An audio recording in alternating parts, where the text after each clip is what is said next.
Hey guys, Nick here. Welcome back and welcome to Renal Pathology. Now this section builds on what we learned in renal physiology and anatomy. Now this is no doubt a tough section to cover, but with time and repetition you can have these pathologies down and be fully prepared come test day. Let's start with casts. Now casts are something that you can see when you look at a urine under a microscope. Casts are important because they indicate a glomerular or renal tubular pathology, since the cast itself is shaped like a tubule it came from. More importantly, different casts can contain different cell types or macromolecules, which indicate different pathologies. For example, a cast full of red cells mean that red blood cells are leaking through the damaged glomerulus. Do you know what pathology is associated with these types of casts? Glomerulonephritis, ischemia, and malignant hypertension. On the other hand, white cell casts mean there's some sort of infection or inflammation in the kidney itself, like tubulointerstitial inflammation, acute pyelonephritis, or transplant rejection. Fatty casts are a sign of nephrotic syndrome, while granular casts, sometimes called muddy brown casts, are a sign of acute tubular necrosis. Now these casts are made up of necrotic tubular cells that are shed into the filtrate. ATN is a deadly condition and is often tested on, so please be sure to remember how to identify it if given a microscopic cast image on the exam. Waxy casts are seen in chronic renal failure, and hyaline casts are nonspecific and can be seen in concentrated urine. On the exam, the patient may present with genitourinary symptoms, and the morphology of the cast will lead you to the right answer. For example, what if the patient has white blood cells in the urine, but not in the form of casts? Well, this means they have acute cystitis, or an infection of the bladder, because the white blood cells would be in a cast form if the infection were in the kidney. Remember, casts identify pathology taking place in the glomerulus or renal tubules, not the bladder. Let's briefly go over the nomenclature for understanding glomerular disorders. If less than 50% of the glomeruli are involved on a cross-section of the kidney, then it's called focal. In this image, we can see one damaged glomerulus, and in the bottom left, there's a normal, unaffected glomerulus. Now these are the only two glomeruli that are given to us in this image, but we must assume that if there were more glomeruli to observe, they would be normal in appearance. Now these are the only two glomeruli that are given to us in this image, but if there were more to observe, we must assume they'd be normal in appearance, because a focal disease is defined as less than 50% of the glomeruli being affected. And what would you call it if greater than 50% of the glomeruli are involved? Well, this is called diffuse. Proliferative disorders refer to disorders where there is an abnormal increase in the number of cells in the glomeruli, such as membranoproliferative glomerulonephritis. Membranous disorders involve thickening of the glomerular basement membrane, such as in membranous nephropathy. In this image, we can see diffuse thickening of the basement membrane. Membranous disorders involve thickening of the glomerular basement membrane, such as in membranous nephropathy. In this image, we can see diffuse thickening of the basement membrane that occurs in membranous nephropathy, the most common cause of nephrotic syndrome in Caucasian adults. Primary glomerular disease only involves the glomeruli, whereas secondary glomerular diseases are systemic diseases that affect the kidney as well, like diabetes. Now this fact is really important. It lays down an organizational framework for all glomerular diseases. Although nephritic syndrome and nephrotic syndrome are usually separate entities, there are a couple of diseases that can present either with a nephritic or a nephrotic nature. These include diffuse proliferative glomerulonephritis and membranoproliferative glomerulonephritis. Now the text includes these two diseases in the nephritic syndrome spectrum, and that's how it's reflected here in the diagram, but they can also co-present with nephrotic syndrome, so it's important to note that at this point in time. We'll dive into each of these diseases later on in the lecture, but for now, let's separate these two categories by their site of destruction and level of protein in the urine. Now generally speaking, where is the site of destruction in nephritic syndrome? The glomerular basement membrane. What is disrupted in nephrotic syndrome? The podocyte foot processes. In terms of protein found in the urine, what is the cutoff level that differentiates nephritic from nephrotic syndrome? 3.5 grams a day. Nephritic syndrome will present with less than 3.5 grams a day of protein in the urine, while nephrotic syndrome will present with massive proteinuria, defined as more than 3.5 grams of protein a day. Or if you'd rather remember that nephrotic syndrome has more protein, you can do that as well. This is a great fact to keep in mind, especially on test day.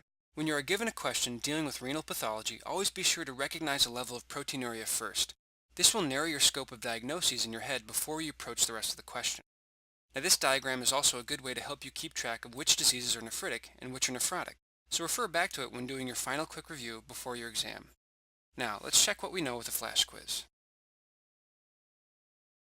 Name 3 diseases in which white blood cell casts are seen on urinalysis. Tubulointerstitial disease, acute pyelonephritis, and transplant rejection. In all of these diseases, white blood cells have been able to reach the lumen of the renal tubules, whether through glomerular damage or tubular damage, and can thus form white blood cell casts. The most important thing to know about nephritic syndrome is that it's an inflammatory process. See here that the I in nephritic syndrome can remind you of the I in inflammation. For whatever reason, something is leading to inflammation within the kidney itself. Typical presenting symptoms include hematuria with red cell casts, as well as azotemia, oliguria, hypertension due to the inability to excrete salt, and proteinuria. But keep in mind that although there might be proteinuria, it's generally less than 3.5 grams a day, especially on a board exam. Now quickly, do you remember the list of nephritic diseases we saw just a few moments ago? Correct. Rapidly progressive glomerulonephritis, Alport syndrome, post-streptococcal glomerulonephritis, IgA nephropathy, diffuse proliferative glomerulonephritis, and membranoproliferative glomerulonephritis. These letters here spell out rapid M. This is a quick mnemonic you can use to remind yourself of all the nephritic diseases come test day. Acute post-streptococcal glomerulonephritis, also known as APSGN, is an acute process that follows an infection, often a pharyngeal or skin infection. You can use the P in pharynx and S in skin to remind you of acute post-streptococcal glomerulonephritis. It most often occurs in children and typically presents 2 weeks after an infection with which Lancefield group of Streptococcus? Correct. Group A beta hemolytic strep. Patients with APSGN have diffuse edema, Coca-Cola colored urine, and hypertension, and it usually resolves spontaneously. One interesting fact is that treating strep throat with antibiotics cannot prevent this kidney disease because it's an immune complex deposition disease. Do you remember what type of hypersensitivity occurs here? Type 3. It's a reaction between the patient's antibodies and the bacterial antigens. There are increased anti-DNase B titers and decreased complement levels. On light microscopy, post-streptococcal glomerulonephritis shows enlarged and hypercellular glomeruli filled with neutrophils. Now, why do you think neutrophils would be present here? Right, because neutrophils are our immune system's way of fighting bacterial infections. This condition is caused by immune complex deposition along the glomerular basement membrane, which leads to a general lumpy-bumpy appearance to the glomeruli on immunofluorescence. Now similarly, there is an appearance on electron microscopy of humps due to the deposits of the subepithelial immune complexes. In this drawing, we can see the subepithelial humps represented as the black deposits here underneath the podocyte foot processes. Now these deposits are the immune complexes we just mentioned. Do you remember what they're made up of? Correct. Combined antigen and antibody complexes. Both the lumpy-bumpy characteristics on immunofluorescence and the subepithelial humps on electron microscopy are giveaways for APSGN on the exam. Next is rapidly progressive glomerulonephritis, or RPGN, sometimes known as crescentic glomerulonephritis, because crescents form around the glomeruli, as seen here with the red arrow, while the black arrow represents the glomerulus. And this is a very serious condition with a poor prognosis, where renal failure can develop in weeks or even days. As the glomeruli are damaged, fibrin, plasma proteins, and cells leak out of the glomerulus. Eventually, crescents form around the glomeruli. Do you know what these crescents are made up of? Well, fibrin and plasma proteins, monocytes, macrophages, and parietal cells. Please do remember the contents of these glomerular crescents, specifically fibrin and macrophages. It's a very board-testable fact. Now, RPGN can be caused by a number of diseases, and there are 3 important ones listed here. The first disease is Goodpaster's syndrome, a type 2 hypersensitivity reaction, where antibodies cause inflammation all along the glomerular basement membrane, leading to a continuous or linear stain on immunofluorescence. One key fact to remember about Goodpasture syndrome is that it's also associated with similar damage to alveolar basement membrane in the lung. So what's the typical presentation for Goodpasture syndrome? Hematuria and hemoptysis. The next disease is Wegener's syndrome, or granulomatosis with polyangiitis. And the last is microscopic polyangiitis. Both of these are vasculitides and thus cause damage to the glomeruli, which is a vascular tissue. Now, what autoantibody is classically found in Wegener's granulomatosis? Correct. C. ANCA. What about microscopic polyangiitis? Good. P. ANCA. The next type of nephritic syndrome is diffuse proliferative glomerulonephritis, or DPGN, usually due to lupus or membranoproliferative glomerulonephritis. Now, DPGN is the most common cause of death in lupus, and when people say lupus nephritis, DPGN is usually what they're referring to. Do you know what the classic finding on light microscopy in these patients are? Correct. Wire looping. Now, when you think of lupus, remember wire looping in DPGN. As we can see here, the glomerular capillaries are making these loop structures, which are classically found in lupus nephritis. On electron microscopy, there are subendothelial and intramembranous immune complexes, and a granular deposition of immune complexes on immunofluorescence. Next is IgA nephropathy, also known as Buerger's disease. Just as the name suggests, this is caused by deposition of IgA immune complexes in the mesangium, leading to mesangial proliferation on light microscopy and IgA-based mesangial deposits on electron microscopy and immunofluorescence. Clinically, IgA nephropathy usually presents with an infection like a URI or gastroenteritis. Now, what's the commonality between a URI and a gastroenteritis?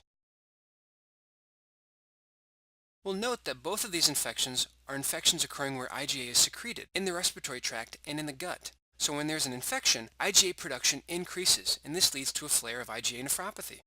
This causes episodic hematuria with red blood cell casts. It's also associated with Henoch-Schönlein purpura, which is a more systemic deposition of IgA immune complexes. Now, a little bit of extra credit here. Can you remember the classic triad of HSP? Well, it's a small vessel vasculitis characterized by palpable purpura, arthritis, and abdominal pain. Next is Alport syndrome. Now here's a little genetics. What is the inheritance pattern of Alport syndrome? Well, it's due to an X-linked mutation in type 4 collagen. So who will it be more prevalent in? Men, since we just have one X chromosome. Now, the mutation leads to splitting of the basement membrane. This leads to effects on the nervous system, eye problems, and glomerulonephritis, all due to its effect on the basement membrane, which is made of type 4 collagen. Now, what other diseases that we've mentioned here also is the result of pathology involving type 4 collagen? Goodpasture syndrome. The antibodies involved in its pathology recognize type 4 collagen. So if you have a vignette on your Step 1 exam that combines hearing and visual deficits with renal problems, think of Alport syndrome. Next is membranoproliferative glomerulonephritis, also known as MPGN. Now there are two types of this disorder. Type 1 is marked by subendothelial immune complex deposition, and on light microscopy there is a tram track appearance. Now why is this? Well, it's the glomerular basement membrane splitting in two. Type 1 is associated with hepatitis B and C and can sometimes be idiopathic. MPGN type 2 has intramembranous immune complex deposits, and these are called dense deposits. Type 2 is associated with C3 nephritic factor, which stabilizes C3 convertase of the complement cascade, leading to a decreased serum C3 level. MPGN can cause both nephritic and nephrotic syndrome. Flash quiz. A 44-year-old woman presents to your office after she sees that her urine is tinged red. You notice that she has a red rash on her cheeks. Will this woman's blood pressure most likely be high, normal, or low? Well, the answer is high. In this case, the answer comes from knowing the difference between nephritic and nephrotic syndrome. A malar rash in a woman should tip you off to lupus. And then you should know that the patient's hematuria is probably caused by lupus nephritis. Since the patient has a nephritic syndrome, she'll probably have hypertension due to salt retention.